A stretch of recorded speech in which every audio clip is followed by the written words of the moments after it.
Hi friends, నేను మీ అంజని. మీరు చూస్తున్నది ఎస్ఆర్కే హర్రర్ స్టోరీస్. మరి స్టోరీలోకి వెళ్ళబోయే ముందు నాదొక చిన్న రిక్వెస్ట్.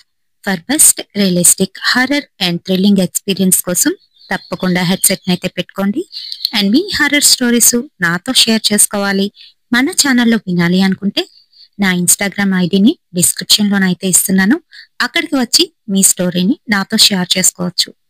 అది వాయిస్ మెసేజ్ రూపంగానైనా లేదంటే మెసేజ్ రూపంగానైనా. మరి ఇంకెందుకు ఆలస్యం, లేట్ చేయకుండా ఈ రోజు వీడియోలోకి వెళ్ళిపోదామా?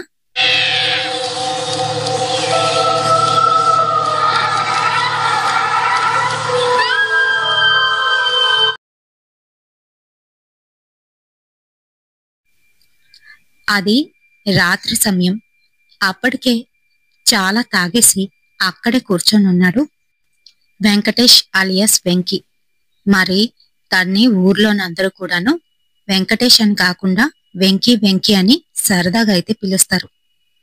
అయితే మరి తను చాలా బాధపడుతూ అక్కడే ఆ నోతి దగ్గర తాగుతూ కూర్చున్నాడు. ఏవేవో ఆలోచిస్తున్నాడు. నా జీవితం ఎందుకు ఇలా అయిపోయింది, ఎందుకు నేను ఇలా అయిపోయాను అంటూ ఏడుస్తున్నాడు. అక్కడ కుక్కలు నక్కలు అయితే ఊలలు వేస్తున్నాయి. రాత్రి సమయం అయ్యే అయినా కూడాను తను భయపడకుండా ఆ దిగుడు బావి దగ్గరే కూర్చొని అలానే తాగుతూ ఉన్నాడు. చుట్టూ అంతా కూడాను చల్లటి గాలి, వాతావరణం అంతా కూడాను ప్రశాంతంగా ఉంది. అప్పటికే తను పూర్తిగా తాగేశాడు. జోబిలో నుంచి ఏదో బయటికైతే తీశాడు. ప్యాకెట్ చింపి తను తాగుతున్న బాటిల్లోనైతే వేసుకున్నాడు. బాగా కలిపాడు. ఆ తర్వాత కళ్ళు మూసుకొని దేవుణ్ణి తలుచుకుంటూ తన ప్రియురాల్ని తలుచుకుంటూ గొంతులోకైతే వేసుకున్నాడు. అంతే, గొంతంతా విపరీతమైన మంట. ఆ తర్వాత ఏం జరిగిందంటే, తెల్లారేసరికి శవమై అక్కడైతే ఉన్నాడు. వాళ్ళమ్మ, వాళ్ళ ఫ్రెండ్స్, ఊర్లో వాళ్ళందరూ కూడాను అక్కడికి వచ్చి తన చుట్టూనైతే మోగేశారు. అయ్యో, సుందరమ్మకి ఈ కాలంలో ఎంత కష్టం వచ్చి పడింది, ఆయన ఈ పిల్లాడేంటి ఇలా చేశాడు అని కొంతమంది అనుకుంటే, పాపం ప్రేమ విఫలమైపోయింది, ఏం చేస్తాడు, చిన్నతనంలోనే వయసు అంతం చేసుకున్నాడు అని కొంతమంది మాట్లాడుకుంటున్నారు. మరి కొంతమంది అయితే సిగ్గు ఎగ్గు లేకుండా ఇలాంటి పనికిమాలిన పని చేసి చచ్చాడు, పోనీలే అని అనుకుంటున్నారు. తన తల్లి మటుకు దిక్కులు పిక్కటిల్లేలా ఏడ్చుకుంటూ అక్కడే ఉండిపోయింది. మరి ఒక్కగాను ఒక కొడుకాయే వెంకీ. తన తండ్రి కూడా లేడు. చిన్నప్పటి నుంచి వెంకీని అల్లారు ముద్దుగానైతే పెంచుకుంది. మరి చదువు సరిగ్గా అబ్బకపోవడంతో, అంతంత మాత్రం పొలం ఉండడంతో వెంకీ ఒక ఆటో వేసుకొని నడుపుకుంటూ ఉండేవాడు. అయితే తన ఫ్రెండ్స్ కూడాను అలానే బాధపడ్డాడు. మరోవైపు రాత్రి 9:30 అయితే అవుతుంది. ఆ రోజు పూర్తి అమావాస్య. ఆ సమయంలోని ఊరి చివర్న చింత చెట్టు దగ్గరికి ఆ ఊర్లోని మరొక ఆటో డ్రైవర్ అయిన సుబ్రహ్మణ్యం అయితే ఆటోలో వస్తున్నాడు. చల్లటి గాలి, ఎటు చూసినా కూడా పెద్ద పెద్ద మానులు, వృక్షాలు కనబడుతున్నాయి. ఎక్కడా కూడా వెలుతురైతే లేదు. కేవలము తన ఆటో యొక్క హెడ్ లైట్ వెలుతురే వస్తుంది. ఆ హెడ్ లైట్ లోని ఆ చింత చెట్టు దగ్గరికి వచ్చేసరికి అక్కడ కడుపుతో ఉన్న ఒక ఆడమనిషి తెల్లటి చీరలోని దూరం నుంచి అయితే కనిపించింది. తనకెందుకో భయం వేస్తున్నా అటువైపు చూడకుండా ముందుకైతే వెళ్తున్నాడు. ఈలోగా ఆ ఆటో దగ్గరికి వచ్చి చెయ్యి చాపి ఆటో ఆపమని అడుగుతుంది. భయంతోని సుబ్రహ్మణ్యం గట్టిగా కావుకేక వేసి అక్కడి నుంచి అయితే వెళ్ళిపోయాడు. మరి కొంతసేపు అయింది. అది అర్ధరాత్రి 1 గంట అయితే అవుతుంది. పల్లెటూరు కదా, మంగమ్మ కడుపులో ఇబ్బందిగా ఉండడంతోని చెరువు గట్టు వైపు అయితే వెళ్తుంది. తను అలా వెళ్తూ ఉంటే వెనక నుంచి ఏదో శబ్దం అయితే వస్తుంది. భయంతోనే ఇంక వెనక్కి తిరగకుండా ముందుకి అడుగులు వేసుకుంటూ అలానే వెళ్తుంది. ఈలోగా ఎవరో మంగమ్మ మంగమ్మ నాకు నాకు మళ్ళీ పసరమంది ఇస్తావా అని అడుగుతోంది. అంతే, మంగమ్మ వెనక్కి తిరిగి చూసింది. తన పై ప్రాణాలు పైకే పోయాయి. అక్కడ ఎగురుతూ ఎర్రటి కళ్ళతోని కడుపుతో ఉన్న అంకిత అయితే కనిపిస్తోంది. తను నవ్వుతూ మంగమ్మ దగ్గరికైతే రాబోతుంది. వద్దు, నన్నేం చెయ్యకు, నన్నేం చేయకు. నిన్నేం చంపాలనుకోలేదు.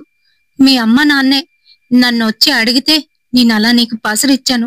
నన్నేం చేయకు, నన్నేం చేయకు అంటూ భయపడిపోతూ అక్కడే కళ్ళు తిరిగి పడిపోయింది. మంగమ్మ దగ్గరికి వచ్చింది గాని ఏం చేయకుండా కోపంతోనే ఆ ప్రదేశం నుంచి మరొక దగ్గరికి అయితే వెళ్ళిపోయింది. ఈలోగా సినిమా పూర్తి చేసుకొని రాత్రి ఆటికి వెళ్ళిన గౌరీ తన భర్త సూర్యం ఇద్దరూ కూడాను చట్టాపట్టాలేసుకొని నడుచుకొని అయితే వస్తున్నారు. ఈలోగా వాళ్ళలా నడుస్తూ సూర్యం ఇలా అయితే అంటున్నాడు. సినిమా బాగుంది కదే అని అడుగుతున్నాడు. ఆ బాగుంది. ఆ హీరో అచ్చు నీలాగే ఉన్నాడు తెలుసా మామా అని అంటుంది. ఆ మాటలకి ఆహా, ఆ హీరోయిన్ నీలాగే ఉందిలే అని అంటూ ఇద్దరు కూడాను కబుర్లు చెప్పుకుంటూ ముందుకైతే అడుగులు వేస్తున్నారు. వాళ్ళలా ముందుకు వెళ్తూ ఉంటే వెనక నుంచి ఏదో చప్పుడైతే వినబడుతుంది. ఒకసారి ఆగు మామా, ఎవరో వస్తున్నట్టుగా అనిపిస్తుంది. ఈ చీకట్లోనే ఎవరై ఉంటారు అని అంటూ ఉంటే నువ్వు వెనక్కి తిరిగి చూడకు, పద పద అని గాబరా పెడుతున్నాడు. ఈలోగా ఆ శబ్దం కొంచెం ఎక్కువ అయింది. ప్రతి ఒక్కరికి కూడా ఒక పాడలవాటు ఉంటుంది. ఏది చెయ్యొద్దంటామో, ఏది చూడకూడదు అనుకుంటామో అదే చూస్తాం కదా. మరి అలానే వెనక్కి తిరిగి అయితే చూసేసింది. అంతే, అక్కడ ఎర్రటి కళ్ళతోనే కడుపుతో ఉన్న ఆ తెల్ల చీర కట్టుకున్న అంకిత ఎగురుకుంటూ వీళ్ళ దగ్గరకైతే వస్తుంది గట్టిగా అరుస్తూ. అంతే మరి, మామ పరిగెట్టు అంటూ గట్టిగా అరుచుకుంటూ ఊర్లోకైతే పరిగెట్టేశారు. మరి ఊర్లోని అంకిత వాళ్ళమ్మ మంచం మీద అయితే పడుకొని ఉన్నారు. అర్ధరాత్రి సమయంలోని అంకిత వాళ్ళ నాన్న మీద అమ్మ మీద ఎక్కి కూర్చొని వాళ్ళమ్మ పీకనైతే నులిమేస్తుంది. వాళ్ళ నాన్నని భయపెట్టేస్తోంది. అమ్మ అంకిత, వదులమ్మా, వదులు, నేను మీ అమ్మనమ్మా, నన్ను చంపుతావా అని అంటుంది, ప్రాధేయపడుతుంది. ఆహా, అమ్మ అని ఇప్పుడు గుర్తొచ్చిందా? నేను ఒక తల్లినే కదా. మరి మరి నా కడుపులో ఉన్న పిండంతో సహా నన్ను చంపినప్పుడు నీకది గుర్తులేదా అమ్మా అంటూ ఇంకొంచెం గట్టిగానైతే నులిమేస్తుంది. ఆంజనేయ స్వామిని తలుచుకొని ఇద్దరూ లేచి కూర్చున్నారు. ఏడుస్తున్నారు, బాధపడుతున్నారు. వాళ్ళ చేసిన దానికి వాళ్లే శిక్ష అయితే అనుభవిస్తున్నారు. వాళ్లతో పాటు ఆ ఊర్లో వాళ్ళు కూడాను. అయితే మరి అంకిత ఎక్కడొచ్చేస్తుందో అని పడుకోకుండా అలానే జాగారం చేస్తూ కూర్చున్నారు. బాధపడుతున్నారు, ఏడుస్తున్నారు. కానీ ఏం లాభం, చనిపోయిన వారు తిరిగి రారు. పైగా వాళ్ళు చనిపోయినప్పుడు చేయవలసిన అంత్యక్రియలు ఏవైతే ఉంటాయో అవి సరిగ్గా చేయకపోయినా ఇలానే ఉంటుంది. మరి తెల్లవారింది.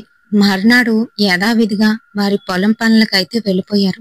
అందరూ వారిని చూసి తిట్టుకుంటున్నారు. రాత్రి సమయం ఇంట్లోని 7:30 సమయంలోని అంకిత తల్లి వంట చేస్తోంది. ఓ పక్కన అన్నం అయితే పెట్టింది. మరో పక్క కూర వండుతున్న సమయంలోని వీధిలో నుంచి బయటన ఉన్న కుక్కలు గట్టిగా అరవడం మొదలు పెట్టాయి. అది చూస్తున్న అంకిత తల్లి, చిచి, పాడు కుక్కలు ఇక్కడికొచ్చి అరుస్తున్నాయి, వాటిని తోలండి అని అంటుంది. అనుకుంటూ బయటికైతే వెళ్ళాడు. ఈలోగా పెరడ్లో నుంచి ఏదో మూలుగైతే వినపడుతుంది. ఎవరో ఏడుస్తున్నట్టు, చాలా గట్టిగా. అంతే మరి, అంకిత అమ్మ వంట అక్కడే వదిలేసి అసలేం జరుగుతుంది, వెనకాతలు ఎవరున్నారు అంటూ బయటికైతే వెళ్ళింది. మరి పెరడ్లోకి వెళ్లేసరికి అక్కడంతా చీకటిగానైతే ఉంది. ఏంటిది, ఎవరూ లేరు అని అనుకుంటుంది. ఈలోగా మళ్ళీ ఆ మూలుగైతే వినబడుతుంది దూరం నుంచి. అదే వాళ్ళ నూతి దగ్గర నుంచి. ఏంటిది అనుకుంటూ భయంతోని మెల్లగా అటుపక్కకైతే వెళ్తోంది. ఇటు అటు పూర్తిగా వాళ్ళు వేసుకున్న చెట్లయితే జూబుగానైతే ఉంటాయి. మరి మెల్లగా అక్కడికి వెళ్ళేసరికి నూతి పైన కూర్చొని అంకిత తన చేతుల్ని తన మొహం మీద పెట్టుకొని ఏడుస్తోంది.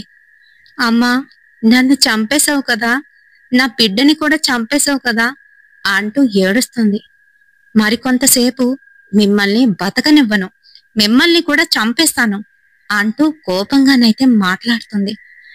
అమ్మా, వదిలేయమ్మా, క్షమించమ్మా మమ్మల్ని అంటూ అక్కడే కళ్ళు తిరిగి పడిపోయింది.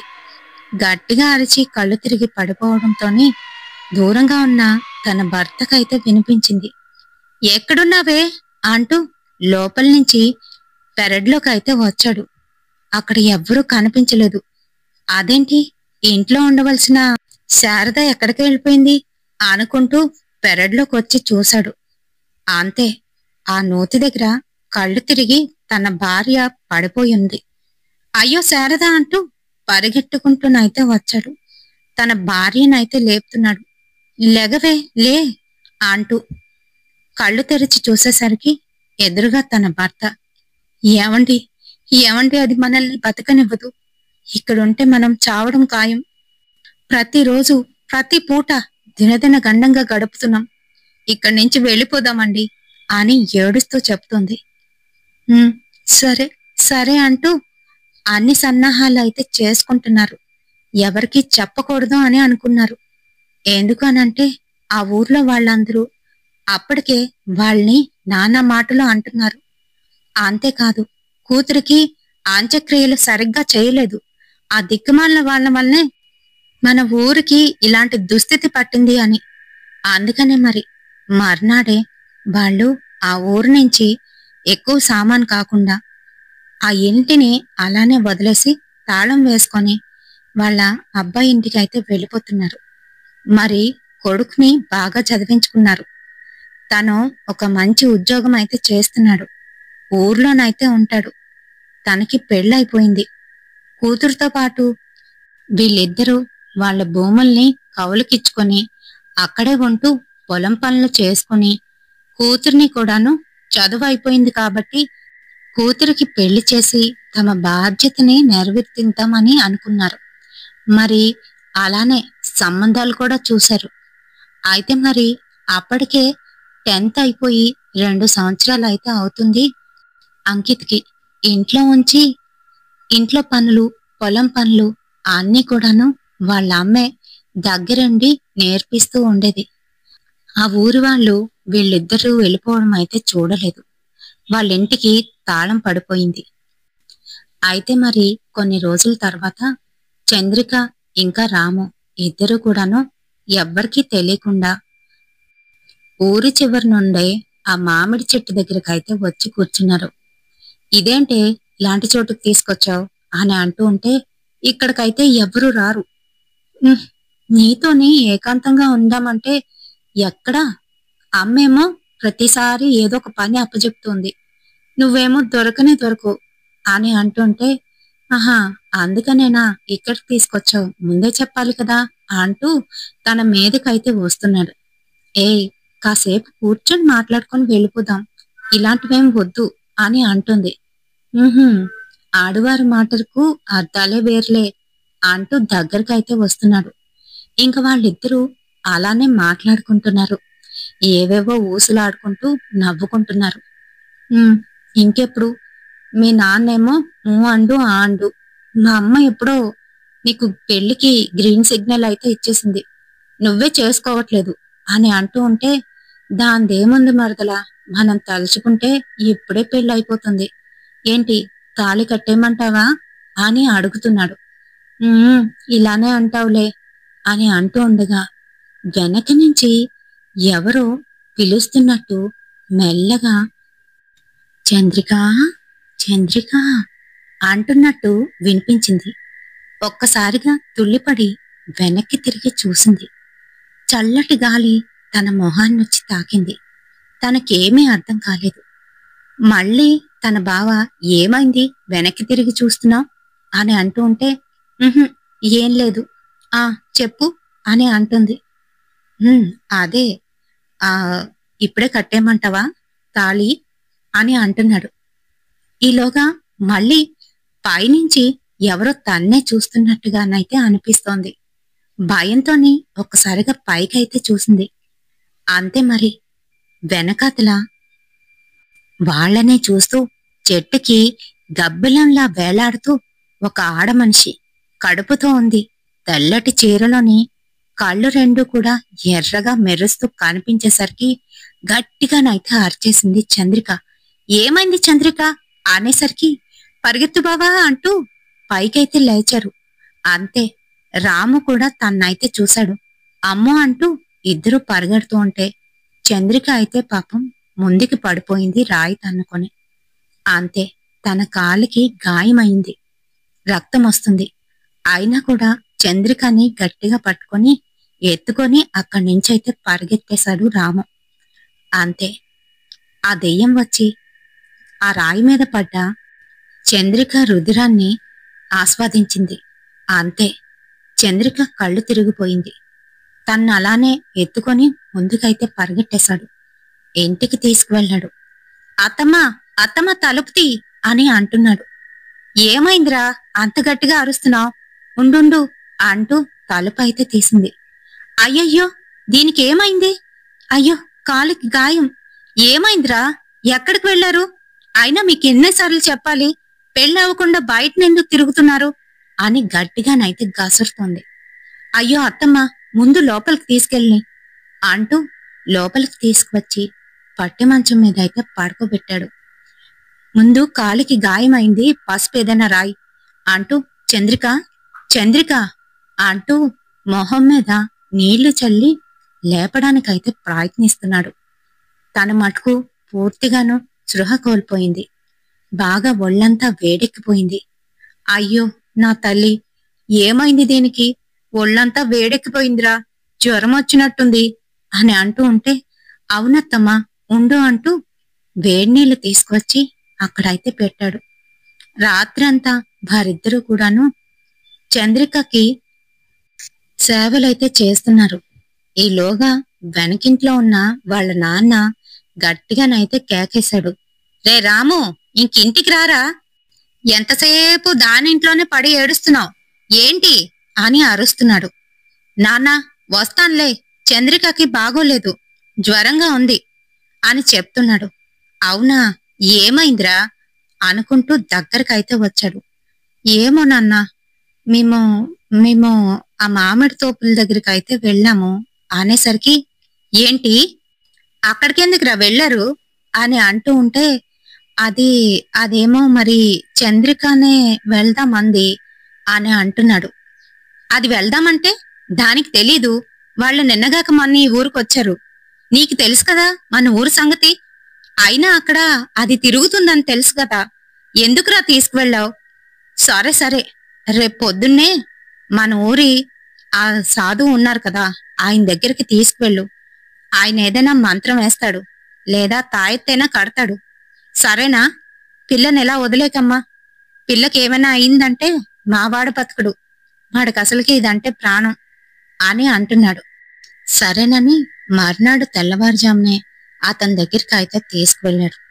అతను అంతా పరీక్షించి జరిగిందంతా వాళ్ళు చెప్పడంతోని తెలుసుకున్నాడు. ఈ అమ్మాయి మీద అదే వాలింది అని ఏవేవో మంత్రాలు చదువుతూ తన మొహం మీద అయితే కొడుతున్నాడు. అంతేకాదు, హోమగుండంలోని ఏవో కొన్ని వస్తువులైతే వేశాడు. తన తల వెంట్రుకు కూడా అందులో వేసేసరికి ఆ హోమంలో నుంచి ఒక నల్లటి పొగ అయితే బయటికి వచ్చింది. అందులో నుంచి అంకిత అయితే బయటకు వచ్చింది. ఏడుస్తూ అంకిత అయితే కనబడుతుంది. ఏయ్, ఎందుకు ఈ అమ్మాయిని పట్టుకున్నావు? నువ్వు చనిపోయింది చాలదా? ఎందుకు ఈ అమ్మాయిని ఇబ్బంది పెడుతున్నావు? నీకింకా ఏం కావాలి అని అంటున్నాడు. ఇంకా తన మటుకు అలానే ఏడుస్తూ నించొని ఉంది. నువ్వు తప్పు చేసింది కాకుండా, చచ్చిపోయింది కాకుండా ఈ జనాలందరినీ కూడా పీడించుకు తింటున్నావు. నిన్నెలా కాదే, నిన్ను భూస్థాపితం చేసేస్తాను, ఆగు అంటూ తను ఏదో ఒక సీసాన్ని తీసి మంత్రాలు చదువుకోబోతుంటే చంద్రిక ఇలా అయితే అంటుంది. నన్నేం చెయ్యొద్దు, నేనేం తప్పు చేయలేదు, నేను ఎవరికి అన్యాయం చేయలేదు, నేను అభాగ్యురాల్ని, దేనికి నోచుకొని అభాగ్యురాల్ని. పుట్టి పుణ్యాన్నే నన్ను, నా ప్రేమని పొట్టన పెట్టుకున్నారు మా అమ్మ నాన్న.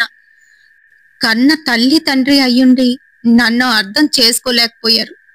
నేనేం చెయ్యాలి? నేనేం తప్పు చేశాను అంటూ అంటుంది. ఏం తప్పు చేశావా? నీకు తెలీదు? ఎవరు చెయ్యకూడని తప్పు. పైగా పెళ్లి కాకముందే కడుపుతో ఉన్నావు. ఇంకా దీనికన్నా ఏం తప్పు ఉంటుంది? నీకు తెలీదా అని అంటున్నాడు. అది నా తప్ప అంటూ తను మళ్ళీ ఏడుస్తోంది. ఆ ఏడుపు వింటూ ఉంటే అక్కడ ఉన్న వాళ్ళందరికీ కూడా భయం వేస్తుంది. ఒళ్ళంతా కంపించుకుపోతుంది. మీరే నాకు న్యాయం చెప్పండి. పూర్తిగా నా గురించి తెలుసుకొని మాట్లాడండి. నాకు అన్యాయం జరిగింది. నాకు న్యాయం జరిగే వరకు, నాకు సరిగ్గా అంత్యక్రియలు జరిగే వరకు నేను ఈ ఊరి నుంచి కదలను అంటూ గట్టిగానైతే మాట్లాడింది. నీకేం కావాలి? అసలు ఏం జరిగింది చెప్పు అని అంటే తనకి జరిగిన విషయాన్ని చెప్పడం అయితే మొదలుపెట్టింది. అంకిత వాళ్ళది బాగా డబ్బున్న కుటుంబం. అంటే ఊర్లోని, పల్లెటూరులోని బాగా పొలాలు, స్థలాలు ఉంటే వాళ్ళని డబ్బున్న వాళ్లే అని అంటారు. మరి వాళ్ళ ఊర్లోని ఉన్న పొలాలని కొన్నిటికైతే కౌలుకిచ్చారు. కొన్ని వాళ్లే వ్యవసాయం అయితే చేసుకుంటున్నారు. చెప్పానుగా, వాళ్ళ అమ్మ నాన్న వాళ్ళ అన్నీని చాలా బాగా చదివించారు. అమ్మాయి కదా, ఏముంది, పెళ్లి చేసేస్తే వేరొక ఇంటికి అయితే వెళ్ళిపోతుంది. మరి బాగా డబ్బున్నోడికి చూసి పెళ్లి చేసి ఇచ్చామనుకో, ఇంక దీని బాధ్యతే మనకు అవసరం లేదు. దీనికి ఇవ్వాల్సింది ఇచ్చేసి మనం చేతులు దులుపుకోవచ్చు అన్నట్టుగానైతే వాళ్ళ ప్రవర్తన ఉండేది. అయితే మరి 10th క్లాస్ పూర్తయి 2 ఏళ్ళు అయితే అవుతుంది. చదివించింది చాలే, ఇంక దీనికి పెళ్లి చేసేద్దామనే ఉద్దేశం మీద అయితే ఉన్నారు. అప్పటికి 17 ఏళ్ళు. అంకిత అన్ని పనులు కూడాను చేస్తూ ఉంటుంది. ఇంట్లో పనులన్నీ కూడా నేర్పేసింది. బయటకు వెళ్ళి రోజు నీళ్లనైతే తీసుకువస్తుంది. మరి అదే సమయంలోనే వెంకీ ఆటో వేసుకొని ఆ దారంటైతే వెళ్ళేవాడు. వెంకీకి అంకిత అంటే చాలా ఇష్టం. దూరం నుంచి చూస్తూ ఉండేవాడు. అంకితకు కూడా వెంకీ అంటే చాలా ఇష్టం. అనుకోకుండా ఒకరోజు మిట్ట మధ్యాహ్నం అంకిత నీళ్ల కోసమని రేవుకైతే వచ్చింది. అక్కడ ఎవ్వరూ లేకపోవడంతోని వెంకీ అక్కడికి దగ్గరికి వెళ్లి అంకితతోని మాట్లాడడానికి ప్రయత్నిస్తున్నాడు. సిగ్గుపడిపోతున్నాడు. అంకిత కూడా సిగ్గుపడుతూ అలానే నించుంది. ఏమండి, మీతో కొంచెం మాట్లాడాలి, కాస్త పక్కకొస్తారా అని అడుగుతున్నాడు. అయ్యో, ఇక్కడ ఎవరూ లేరండి, ఇక్కడే చెప్పండి అని అంటుంది. అదేంటంటే అంటూ, మీరంటే నాకు చాలా ఇష్టమండి అంటూ అవతలకైతే తిరిగిపోయాడు. ఇంకా అంకిత కూడాను ఆ మాటలకి సిగ్గుపడిపోతూ అటుపక్కకైతే తిరిగిపోయింది. ఏంటి, ఏం చెప్పట్లేదు, నేనంటే ఇష్టమా లేదా, కొడుతుందా అని భయపడుతున్నాడు. ఒక్కసారి వెనక్కి తిరిగి చూద్దామని వెనక్కి తిరిగి అయితే చూశాడు. తను నవ్వుతూ అటుపక్కకైతే తిరిగి ఉంది. కళ్ళు 2 చేతులతోనైతే మూసుకొని నవ్వేసుకుంటుంది. అయితే నేనంటే మీకు ఇష్టమేనా అంటూ తన చేయి పట్టుకున్నాడు. చేతిని విదిలించుకొని ఇష్టమే అని దూరంగానైతే వెళ్ళిపోయింది. ఏమండి, ఆగండి, కాసేపు మాట్లాడండి. మీ మాటలు వినాలని, మీతోని ఎక్కువసేపు స్పెండ్ చేయాలని నాకు చాలా ఇష్టం. మరి ఎక్కడ కలుద్దాం? ప్రతిరోజు నాతో మాట్లాడతారా అని అంటున్నాడు. సరే, రోజూ ఆటోలో వస్తారుగా, ఆ ఊరు చివరన అక్కడ కూర్చుందాంలేండి అని చెప్పింది. ఇంకంతే, ప్రతిరోజు కూడాను తన ఆటోలోనే ఆ ఊరు చివరన కూర్చొని కాసేపు మాట్లాడుకొని ఇద్దరునైతే ఇంటికి వెళ్ళిపోతూ ఉండేవారు. మరి అలానే వాళ్ళ ప్రేమ చాలా కాలం కొనసాగింది.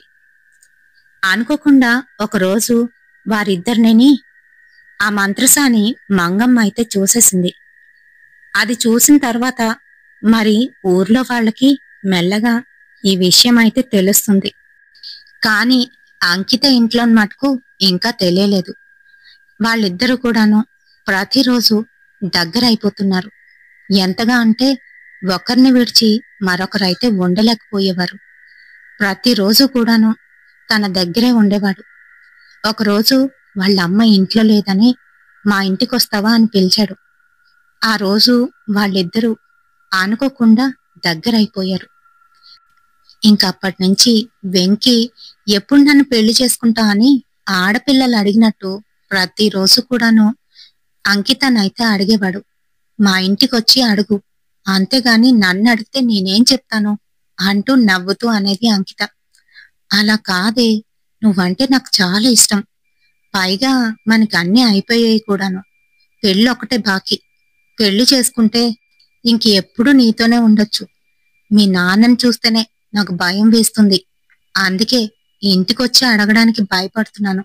ఒకవేళ మీ నాన్న నో చెప్తే నిన్ను నిన్ను లోపల బంధించి నన్ను దూరం చేసేస్తే అని అంటూ ఉంటే తన నోటి మీద చేతిని అడ్డుపెట్టి, చాచా అలా మాట్లాడుకు, నువ్వు లేకుండా నేను ఉండలేను, అది నీకు తెలుసు కదా అని చెప్తుంది. మరి ఎప్పట్లాగానే ఆ రోజు కూడా వెంకీ వాళ్ళమ్మ మరొక ఊర్లోని పొలంలోని పని చేయడానికైతే వెళ్తుంది. ఎందుకనంటే వాళ్ళ నాన్న లేడు. వీళ్ళిద్దరే ఆ ఇంటిని నెట్టుకొస్తున్నారు. వాళ్ళ అమ్మ అలా వెళ్ళిందని ఇద్దరు కూడా ఇంట్లోనైతే ఉన్నారు. ఆ సమయంలో వాళ్ళ అమ్మ అయితే ఇంటికొచ్చేసింది. అంతే మరి, అక్కడ పెద్ద గొడవ అయితే అయిపోయింది. Ankita, aunty please aunty, please aunty, నాకు నాకు తనంటే చాలా ఇష్టమని చెప్తూ ఉంటే మరో పక్క నుంచి వెంకి కూడా చెప్తున్నా కూడా వినకుండా, నువ్వాగు, రేపొద్దున్న ఏమైనా అయితే నిన్నే అంటారా, దాన్నేమంటారు, ఉండు, నీ బండారం వాళ్ళమ్మ నాన్న ముందు పెడతాను అంటూ కోపంగాను అక్కడికైతే వెళ్ళిపోయింది. వాళ్ళిద్దరి ముందు నించొని, ఇదిగో మీ అమ్మాయి మా ఇంటికి వస్తుంది, మా అబ్బాయి చుట్టూ తిరుగుతుంది, రేపు పొద్దున్న ఏదైనా అయ్యిందంటే మమ్మల్ని అనడానికి వీల్లేదు. ఇప్పుడే చెప్తున్నాను, మీ అమ్మాయిని కట్టడిలో ఉంచండి అని అన్నది. ఆ మాటలకి అంకిత వాళ్ళమ్మకి కోపం వచ్చేసింది. ఏంటి, మా అమ్మాయా మీ ఇంటి చుట్టూ తిరుగుతుందా? ముందు మీ అబ్బాయిని కట్టడిలో పెట్టుకో, అంతేగాని మా అమ్మాయి గురించి మాట్లాడుకో. నీకు దాని పేరెత్తే అర్హత కూడా లేదు. నువ్వే ఒక పనికిమాలిన దానివి. నీ భర్త నిన్ను వదిలేసిపోయాడు. ఆ పనికిమాలిన వాడు నా కూతురు చుట్టూ తిరుగుతాడా? వాడి పని ఉండు చెప్తా అని అంటే, ఇదిగో అమ్మా, ముందే చెప్తున్నాను, నా కొడుకు మీదకు వచ్చారో ఒప్పుకునేది లేదు. అయినా నేను పనికిమాలిన దాన్నా? వాడెవడో వదిలేసి వెళ్ళిపోతే నేనెందుకు పనికిమాలిన దాన్ని అవుతాను? వాడే పనికిమాలినోడు. నన్ను అంటున్నావే, నువ్వే ఒక పనికిమాలిన దానివి అంటూ ఇద్దరికిద్దరు రెచ్చిపోయి మరి పెద్ద పెద్ద మాటలైతే అనేసుకున్నారు. అంతేకాదు, మధ్యలోకి వస్తే బాగుండదని అంకిత వాళ్ళ నాన్న అలానే చోద్యం చూస్తూ ఉన్నాడు. ఎందుకనంటే ఆడవాళ్ళిద్దరూ మాట్లాడుకొని అలా రెచ్చిపోతున్నప్పుడు మధ్యలో మగవాళ్ళు వెళ్తే పరువు తక్కువ అని. ఈలోగా అంకిత మెల్లగా ఇంటికైతే వచ్చింది. అంతే, అంకితను చూసి ఒక్కటైతే కొట్టింది వాళ్ళమ్మ. మరి అంకిత ఏడుస్తూ అక్కడే అలా ఉండిపోయింది. ఇదిగో, ఇంకోసారి నీళ్ళని పాలని మా స్నేహితుల ఇంటికి వెళ్తానని బయటికి వెళ్ళావంటే కాళ్ళిరగ్గొట్టి పొయ్యిలో పెడతా. పిచ్చి పిచ్చి వేషాలేస్తున్నావంటే? వాడితోనంటే నీకు మాటలు? వాడితో తిరుగుతున్నావంట ఏంటి అని అడుగుతుంది. దానికి అంకిత భయపడిపోయింది. భయంతోని తానేమీ చెప్పకుండా అలానే ఏడుస్తూ నించుంది. పూర్తిగాను అంకితాన్ని కొట్టేసి ఒక రూంలోనైతే బంధించేసింది. నోరు మూసుకొని ఇక్కడే ఉండు, నాటకాలేసావంటే చంపేస్తా. దీనికి మంచి సంబంధం చూడండి, పెళ్లి చేసి పంపించేస్తే అయిపోతుంది. దీంతో పడలేకపోతున్నాం. 17 ఏళ్లకే దీనికి ప్రేమ కావాల్సి వచ్చింది, ప్రేమ అని తిడుతుంది. వాళ్ళ నాన్న మటుకు ఏం మాట్లాడకుండా అలానే చూస్తున్నాడు. మరి అంకిత మటుకు భయపడిపోతుంది. అమ్మో, ఏమవుతుందో, వెంకి నన్ను వదిలేస్తాడా అని అనుకుంటుంది. పాపం, ఇంకా ఏజ్ కూడా కాదు కదా, ఆలోచనలు అలానే ఉంటాయి మరి. ఆ రాత్రి ఏడుస్తూనే పడుకుంది అంకిత. తన బెడ్రూమ్ కాసి రాత్రి 1:30కి వెంకీ వచ్చి కిటికీ తలుపైతే కొడుతున్నాడు. ఎవరది అంటూ మెల్లగా వెళ్లి తలుపైతే తీసింది. తన చేతులు రెండు పట్టుకొని, అంకిత, అంకిత, నువ్వు నన్ను మర్చిపోవు కదా అని అంటున్నాడు. నిన్ను మర్చిపోతానేంటి, నువ్వే నన్ను మర్చిపోకు అని చెప్తుంది. సరే అయితే, రేపు రేపు రాత్రి 7:30కి ఈ ఊరు వదిలి వెళ్ళిపోతున్నాను అంకిత. మా అమ్మ నేనిక్కడ ఉంటే తన ప్రాణాలు తీసుకుంటానని బెదిరిస్తూ మా పిన్ని వాళ్ళ ఇంటికి వెళ్ళిపోమని చెప్పింది. నీకు ఉత్తరాలు రాస్తాను. నీ గురించి ఎదురు చూస్తూ ఉంటాను. నేనక్కడ అన్ని సంపాదించుకొని స్థిరపడిన తర్వాత నిన్ను లేపుకొని పోతాను. నువ్వు కంగారు పడకు. నీ గురించి నేను ఎక్కడున్నా వస్తాను అని చెప్తున్నాడు, ధైర్యం చెప్తున్నాడు. అంతేకాదు, రేపు రాత్రి 7:30కి ఏదో ఒకటి చెప్పి నువ్వు ఆ మామిడి చెట్టు దగ్గరికి రా, ఎప్పుడు మనం కలుసుకునే చోటు అని చెప్పాడు. సరేనని తల ఊపింది. ఇంక మర్నాడు సాయంత్రం కడుపులో బాలేదు, అలా వెళ్ళొస్తానమ్మా అని అబద్ధం చెప్పి ఆ మామిడి తోట దగ్గరికి పరిగెత్తుకుంటూనైతే వెళ్ళింది. తన్నక్కడ చూడగానే ఏడ్చుకుంటూ అలానే ఉండిపోయింది. నువ్వు నన్ను వదిలేస్తావు కదూ అని అంటుంది. చాచా, ఎందుకలా మాట్లాడుతున్నావు? నేను నిన్ను వదిలేను, ఎప్పటికీ వదలను. నువ్వు లేందే నేను లేను అంకిత అని చెప్తున్నాడు. ఎలా అయినా మంచిగాను డబ్బులు సంపాదించి అక్కడ అన్ని సెట్ చేసి ఖచ్చితంగా నేను ఇక్కడి నుంచి తీసుకువెళ్ళిపోతాను. నువ్వు మటుకు పెళ్లికి ఒప్పుకోకు, సరేనా అని అంటున్నాడు. సరే, నాకెందుకనో అంటూ మళ్ళీ ఆగిపోయింది. ఏమైంది అని అంటే ఏం లేదు అంటూ తన్నైతే గట్టిగా పట్టుకుంది. ఏడవకు అంకిత, వస్తాను, నిన్నెలాగైనా పెళ్లి చేసుకుంటాను, ఇక్కడి నుంచి తీసుకుపోతాను అని అంటున్నాడు. ఎందుకనంటే పాపం తన పరిస్థితి అంతంత మాత్రం. రోజువారీలాగా కూలీలాగా అయితే వస్తుంది ఆటో వేస్తే తనకి. అది కూడాను అటువంటి పల్లెటూరులోని ఏం సంపాదించగలడు చెప్పండి. అందుకనే వాళ్ళమ్మ వాళ్ళ పిన్నిగారు ఊరు వెళ్ళమంటే అక్కడికైతే వెళ్ళిపోతున్నాడు. తను మటుకు అదే ప్లాన్ లో ఉన్నాడు. వాళ్ళమ్మకైతే పోనీలే, నా కొడుకు నా మాట విన్నాడు, అక్కడికి వెళ్ళిపోతే బాగుపడతాడు అని అనుకుంటుంది. కాని వీళ్ళ ప్లాన్ మటుకు మరో విధంగానైతే ఉంది. ఇంకా అంకిత అక్కడే చాలాసేపు అయితే ఉండిపోయింది. ఇంటికి వెళ్ళాలని అనిపించట్లేదు. అంకిత వెంకీ చేతిని గట్టిగానైతే పట్టుకుంది. నన్ను వదలవు కదూ అని అంటుంది. నిన్ను ఎప్పటికీ వదలను, సరేనా అని అంటూ తన కాసే చూస్తున్నాడు. కళ్ళంట నీళ్లు తెచ్చుకుంటున్నారు. మరి అయినా కూడా తప్పదు. అప్పటికే సమయం కూడా మించిపోబోతుంది. ఇంక వెళ్ళు అంకిత అని అంటున్నాడు. సరే అయితే జాగ్రత్త అన్ అక్కడే నించొని ఉంది.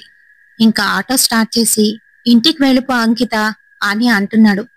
ఒక్క క్షణం ఆగు అంటూ మళ్ళీ వెనక్కి పరిగెట్టుకుంటూనైతే వచ్చింది. నన్ను అసలు మర్చిపోవు కదా అంటూ తన చేతికున్న ఒక ఉంగరాన్ని తీసి తనకైతే ఇచ్చింది. ఇదెందుకు అని అంటే ఆ ఉంగరాన్ని ముద్దు పెట్టి, ఇది ఎందుకైనా నీకు ఉపయోగపడుతుంది, నీ దగ్గరే ఉంచుకో, నేను గుర్తొచ్చినప్పుడల్లా ఈ ఉంగరాన్ని చూడు, నాకు మర్చిపోకుండా టెలిగ్రామ్ వెయ్యి అని చెప్తుంది. సరే, తప్పకుండా అంటూ అక్కడి నుంచి వెళ్ళలేక వెళ్ళాడు వెంకీ. ఇంకక్కడి నుంచి ఇంటికైతే వచ్చేసింది. వాళ్ళమ్మ ఎక్కడికెళ్ళావే ఇంతసేపు అని తిడుతుంది. కడుపులో బాలేదమ్మా, అందుకనే అంటూ తన రూంలోకి వెళ్లి ఏడ్చుకుంటూ అలానే పడుకుంది. వాళ్ళిద్దరూ గడిపిన విషయాలన్నీ కూడా గుర్తొస్తున్నాయి. ఈలోగా బయట నుంచి వాళ్ళ అమ్మ అయితే పిలుస్తుంది. ఏయ్, ఎంతసేపే? నీకిష్టమని చేపల కూర వండించాను, బయటికి రా, తిను అని అంటుంది. సరేనని అంకిత వచ్చి ప్లేట్ ముందైతే కూర్చుంది. అంతే, ఆ వాసన చూసేసరికి కడుపులో తిప్పేసి వికారంగా అనిపించి పెద్ద వాంతి అయితే చేసేసింది. ఏమైందే నీకు? ఇందాకలేమో కడుపులో బాగాలేదన్నావు, ఇప్పుడేమో వాంతి చేసుకుంటున్నావు, ఏమైంది అని అంటుంది. ఏమోనమ్మా, నాకు అస్సలు బాలేదు, నేను తిన్ని రోజు అంటూ అలానే లోపలికి వెళ్ళి పడుకుండిపోయింది. నిద్దట్లోని ఏవేవో కలలైతే వస్తున్నాయి తనకి. అంతేకాదు, అలా వెంకీ ధ్యాసలోనైతే ఉంది. తెల్లవారు లేచి తను ఇల్లు తుడుస్తుంది. మరి ఆ సమయంలో కూడా బాగా కడుపులోనైతే తిప్పేస్తుంది. వెళ్ళి వాంతి అయితే చేసుకుంది. ఎందుకిలా వాంతులవుతున్నాయి అని అనుకుంది. ఇంకా కాసేపటికి భోజనం చేసి పడుకుందామనే సమయానికి తనకి మళ్ళీ కడుపులోని నొప్పిగానైతే అనిపిస్తుంది. తనకి ఆ రోజుకి మూడోసారి వాంతి అయితే అయిపోయింది. కళ్ళు తిరుగుతున్నాయి. ఇంకా కాళ్ళు కూడాను బరువెక్కిపోయాయి. ఏదో జరుగుతుంది. తనకైతే అర్థం కావట్లేదు. మరి అలానే ఒక నెల అయితే గడిచిపోయింది. ఆ తర్వాతే తెలిసింది తనకి పీరియడ్స్ రావట్లేదు. అమ్మో అని భయపడిపోతుంది. పైగా పల్లెటూరు కూడాను. ఎవరికైనా తెలిస్తే పరువు పోతుంది. ఏం చెయ్యాలి అని ప్రతిరోజు కూడాను ఎదురు చూస్తుంది. తనకి టెలిగ్రామ్ వస్తుందేమో అని అటునుంచి వెళ్తున్న పోస్ట్ మ్యాన్ ని ఎన్నోసార్లు అయితే అడిగింది. లేదమ్మా, ఏ రాలేదు అని చెప్తూ వెళ్ళిపోతూ ఉండేవాడు.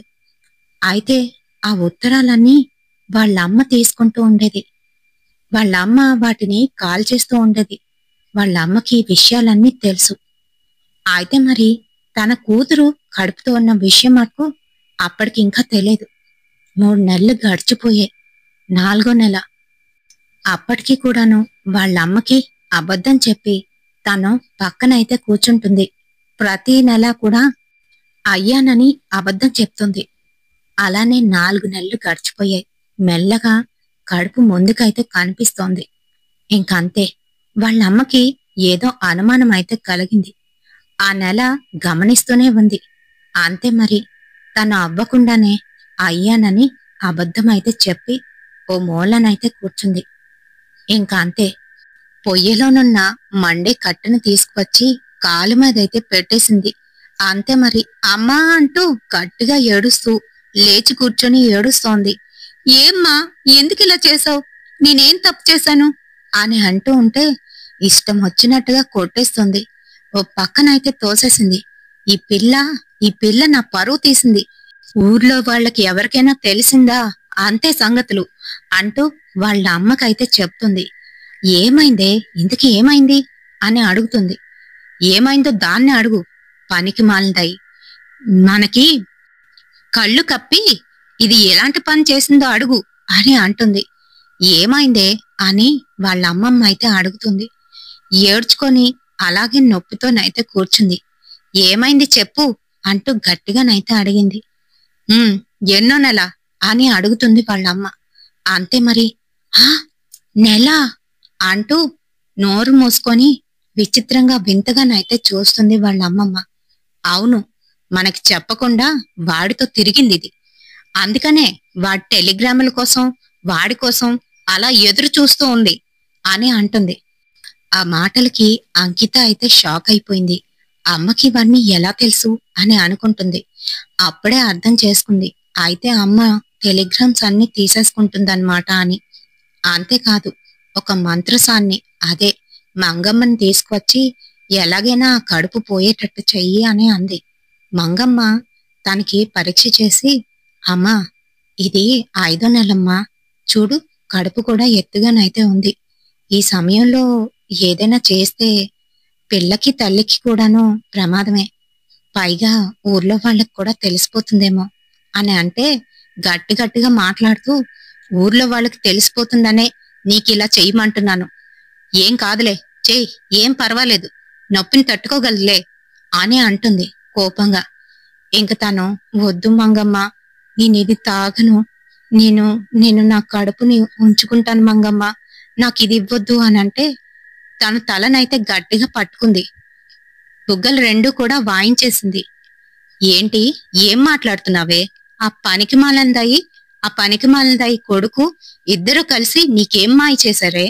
పిచ్చిగాని పట్టిందా ఏంటి నీకు?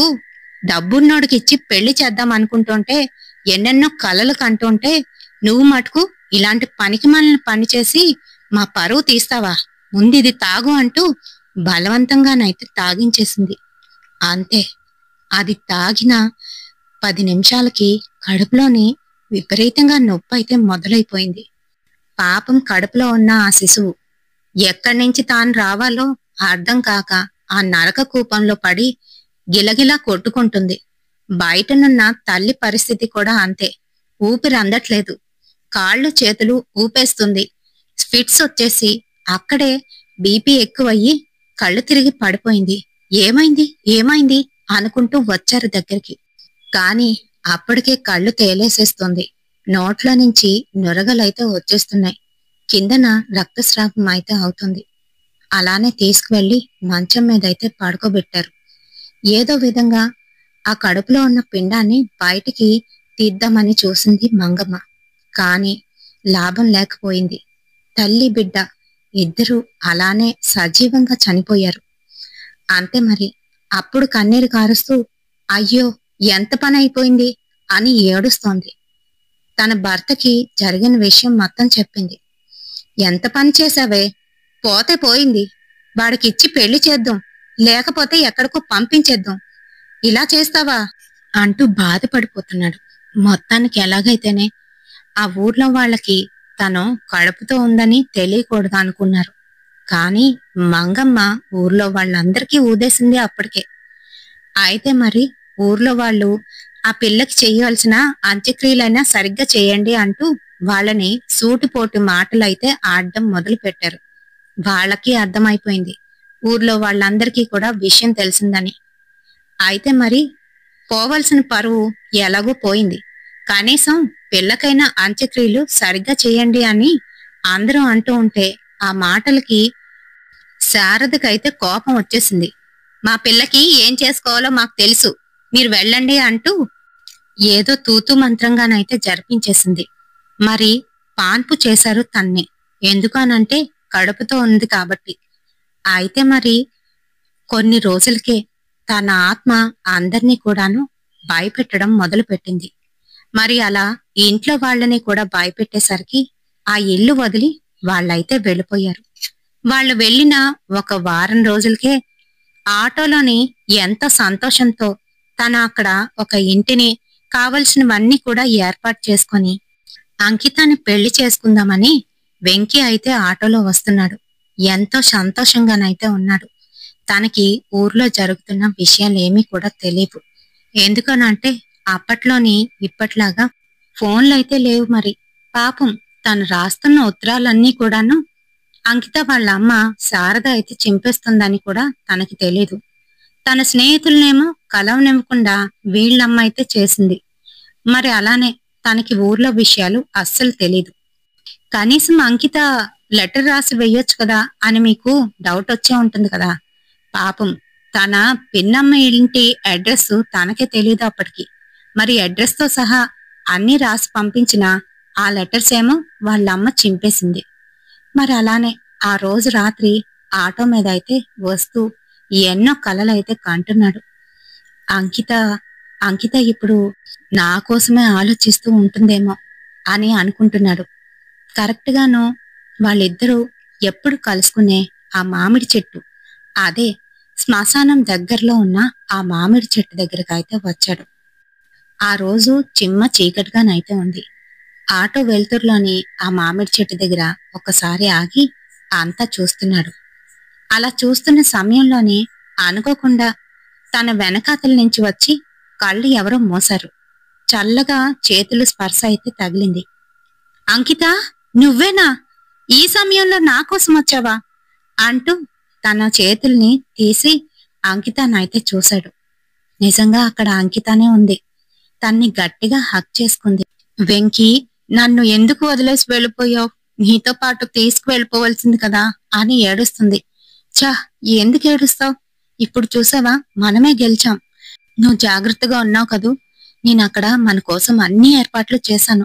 లెటర్లో రాశాననే కదా నువ్వు ఇక్కడికి వచ్చి నా కోసం ఎదురు చూస్తున్నావు. నేను అనుకోలేదు తెలుసా, ఈ రాత్రి సమయంలో మీ అమ్మ మీ నాన్న ఇలా నిన్ను బయటకు పంపిస్తారని అని అంటున్నాడు. కాని తన మటుకు ఏం మాట్లాడకుండా తననే అలా గట్టిగా పట్టుకొని ఉంది. ఏంటి, ఏం మాట్లాడట్లేదు? ఇంత సంతోషంలో నీకు మాటలు రావట్లేదు కదూ అని అంటున్నాడు. అవును అవును అంటూ ఏడుస్తోంది. అక్కడే ఆటోలో కూర్చొని ఇద్దరూనైతే చాలాసేపు మాట్లాడుకున్నారు. అంకితాన్ని చూస్తుంటే తనకేదో తేడాగా అనిపిస్తోంది. ఏంటంకిత, ఇంత చల్లగా ఉన్నావు అని అంటూ ఉంటే ఏం లేదు ఏం లేదు అని అంటుంది. ఇంకా అక్కడే కూర్చొని చాలాసేపు ఇద్దరూ మాట్లాడుకుంటూనే ఉన్నారు. అంకిత, ఆలస్యం అవుతుంది. మళ్ళీ మీ ఇంట్లో వాళ్ళు ఏమైనా అంటారు. మన విషయం తెలిసిపోతుంది. జాగ్రత్తగా ఎవరికీ తెలియకుండా నేను లేపుకుపోతాను, సరేనా అని అంటున్నాడు. దానికి చిన్న చిరునవ్వు నవ్వి "ఉమ్, సరే" అనేస్తుంది. సరే ఇంకా వెళ్దామా అని అంటున్నాడు. ఎక్కడికి? నువ్వు కూడా నాతో రా, నిన్ను అక్కడ ఇంటి దగ్గర డ్రాప్ చేస్తాను అని చెప్తున్నాడు. వద్దొద్దు, నీ మటుకు నువ్వు వెళ్ళిపో, నేను నేను వచ్చేస్తాను, పర్వాలేదు అని చెప్తుంది. వద్దంకిత, రాత్రి అయిపోయింది కదా అని తన చెయ్యి పట్టుకున్నాడు. అంతే, చెయ్యి ఐస్ ముక్కలాగా చల్లగానైతే తగిలింది. ఏంటింత చల్లగా ఉన్నావు, ఏమైంది నీకు అని తేరుపారా చూస్తున్నాడు. తన మొహం పాలిపోయినట్టు తెల్లగానైతే కనిపిస్తోంది. ఏం లేదు గాని నువ్వు జాగ్రత్త అంటూ తన మొహాన్ని తేరుపారా చూసి చెట్టు వెనక్కైతే వెళ్ళిపోయింది. ఇంక తను కూడా ఆటో వేసుకొని ఇంటికైతే చేరుకున్నాడు. ఆ రాత్రి సమయంలోనే వాళ్ళమ్మ అయితే, ఏరా ఇంత సమయం అయిపోయింది, త్వరగా వస్తానన్నావు, ఇంత ఆలస్యం చేసావేంటి అని అడుగుతుంది. అప్పటికే 12 అయితే అయిపోయింది. అదేం లేదమ్మా అంటూ కాళ్ళు కడుక్కొని, నాకు ఆకలేస్తుంది, త్వరగా ఏదైనా పెట్టమ్మా అని అన్నాడు. ఆ సరేనంటూ గబగబా వడ్డించింది. తన మొహం కాస్త అయితే చూడట్లేదు, దిగులుగాను బుర్ర దించుకొనైతే ఉంది. అమ్మా అమ్మా అని అంటుంటే, ముందు తినరా, తర్వాత మాట్లాడుకోవచ్చులే అని చెప్తోంది. ఇంకా తినేసిన తర్వాత ఏం మాట్లాడకుండా అలానే పడుకుండిపోయింది. మర్నాడు తెల్లవారే తన పనులన్నీ చేసుకొని ఎలాగైనా వాళ్ళ ఇంటికి వెళ్ళాలి అని అనుకున్నాడు. అక్కడ బయటన తను వస్తే బయటికి పిలిచి మాట్లాడదామని అనుకున్నాడు. కానీ ఇంటి బయట పెద్ద తాళం కప్ప అయితే కనిపించింది. ఇదేంటి, ఇంటికి తాళం వేస్తుంది, తను నిన్నే కదా నాకు కనిపించింది, బహుశా వాళ్ళెవరైనా మమ్మల్ని రాత్రి చూసారా ఏంటి అని పరిపరి విధాల ఆలోచించేస్తున్నాడు. ఈలోగా పక్కింట్లో వాళ్ళైతే బయటికి రావడం చూశాడు. ఏమండి, అదే మీ పక్కింట్లోని శారద వాళ్ళు అని అంటే, ఆ నీ వల్లనే కదా ఆ పిల్ల అలా చేసుకుంది, ఆ తర్వాత వాళ్ళు ఇక్కడ ఎవరి ముందు తలెత్తుకోలేక ఊరు వదిలి పారిపోయారు రాత్రికి రాత్రే అంటూ తను చనిపోయిన విషయాన్ని అయితే చెప్పారు. ఏం మాట్లాడుతున్నారండి మీరు, తను చనిపోవడం ఏంటి అని అంటే, నువ్వు ఎప్పుడొచ్చావు, తను చనిపోయి ఇప్పటికీ 3 నెలలు అయితే అవుతుంది, నీ దయ వల్ల దాని దయ వల్ల ఊర్లో వాళ్ళం ఎవ్వరమీ కూడా బతకలేకపోతున్నాం. బయటికి వెళ్తే చాలు, రాత్రి సమయంలోని ఆ పొలిమేరలోని అక్కడే ఎదురు చూస్తూ ఉంటది, ఎవరు వస్తారా ఎవరిని భయపెడదామా అని చూస్తుంది మహాతల్లి అని మాట్లాడుతుంటే అవన్నీ వినలేకపోతున్నాడు. తల పట్టుకున్నాడు, ఏడుస్తున్నాడు. ఈలోగా అక్కడే ఉన్న తన స్నేహితులు కూడా వచ్చారు. రే, ఎప్పుడొచ్చావురా అని అడుగుతున్నారు. నేను విన్నది నిజమేనా, తను చనిపోయిందా, అంకిత చనిపోయిందా అంటూ ఏడుపు మొదలుపెట్టాడు. ఇంకా అంతే, తన్ని పట్టుకోవడం చాలా కష్టమైంది. నా అంకిత ఎక్కడుంది అంటూ వాళ్ళ ఫ్రెండ్స్ ని అయితే అడుగుతున్నాడు. అక్కడికైతే తీసుకువెళ్లారు. మరి తన సమాధి ముందే కూర్చొని ఏడుస్తున్నాడు. అంకిత ప్రెగ్నెంట్ అని కూడా నాకు తెలియలేదు, అంతా నా వల్లే అంటూ తన్ని తాను నిందించుకొని కొట్టుకుంటున్నాడు. ఇంకా వాళ్ళ ఫ్రెండ్స్ అయితే ఎంతో ప్రయత్నించారు గాని తనైతే ఆగడం లేదు. మరి వాళ్ళిద్దరూ కూడాను ఇంటికి పదరా అంటూ ఉన్నా కూడా తానైతే అక్కడి నుంచి కదలడం లేదు. మీరు వెళ్ళండి, నాకేం కాదు, నేను ఇక్కడే ఉంటాను, నాకేం కాదురా, నేను బాగానే ఉన్నాను చూడు, అంకిత చనిపోయిందిరా, నాకేం కాలేదు, నేనంతా బానే ఉన్నాను, నేనే చేసుకున్నాను అంతాను అని తన్ని తానే దూషించుకుంటూ ఏదో రకంగానైతే మాట్లాడుతున్నారు. మరి ఎంతో ప్రయత్నించి వాళ్ళిద్దరూ జాగ్రత్తగా ఇంటికైతే దేబెట్టారు. కానీ ఎక్కడ ఆగుతాడు, వాళ్ళమ్మ చెప్తున్నా కూడా వినకుండా, ఎవరు చూడకుండా తనొక్కడే రాత్రి సమయంలోనే ఆ దిగుడు బావి దగ్గరికి వెళ్లి కూర్చొని తాగుతున్నాడు. తనతో పాటుగా ఎలకల మందు అయితే తెచ్చుకున్నాడు. అది తను తాగే ఆ డ్రింక్ లో మిక్స్ చేసి తాగేశాడు. అంతే, మరి కొంతసేపటికి స్పృహ లేకుండా అక్కడే పడిపోయాడు. తెల్లవారేసరికి అందరూ వెళ్లి చూసేసరికి అక్కడ చనిపోయి కనిపించాడు. మరి మనం ముందు చెప్పుకున్నాం కదా తన గురించే. అలా వెంకీ కూడా చనిపోయాడు. కానీ తన ప్రేతాత్మకి ముక్తి లభించింది గాని నాకు మటుకు ముక్తి లేదు. ఎందుకనంటే కడుపుతో ఉండి చనిపోయాను. ఆ చెట్టే నా ఆవాసంగా చేసుకొని అక్కడే తిరుగుతూ అందరికీ కనిపిస్తున్నాను.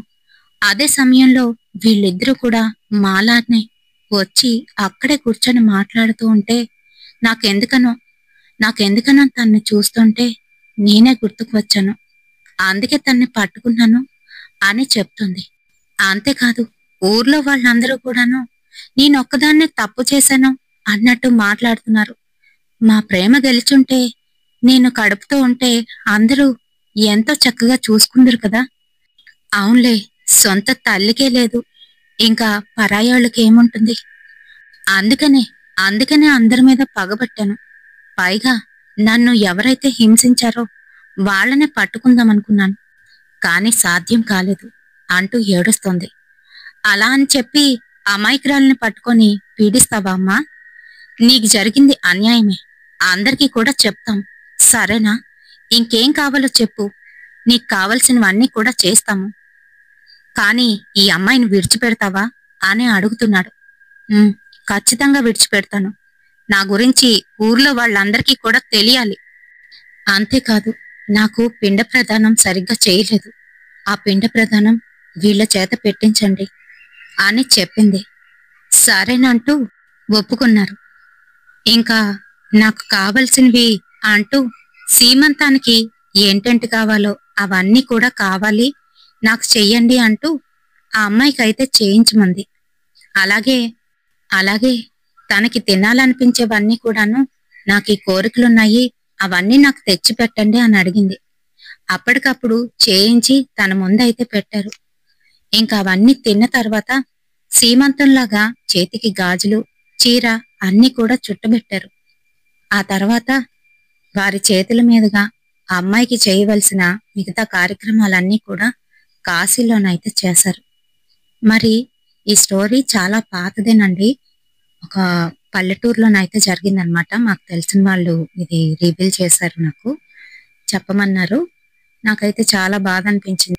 మరి అప్పుడనే కాదు, ఇప్పుడనే కాదు, కొంతమంది ఇలానే ఉన్నారు.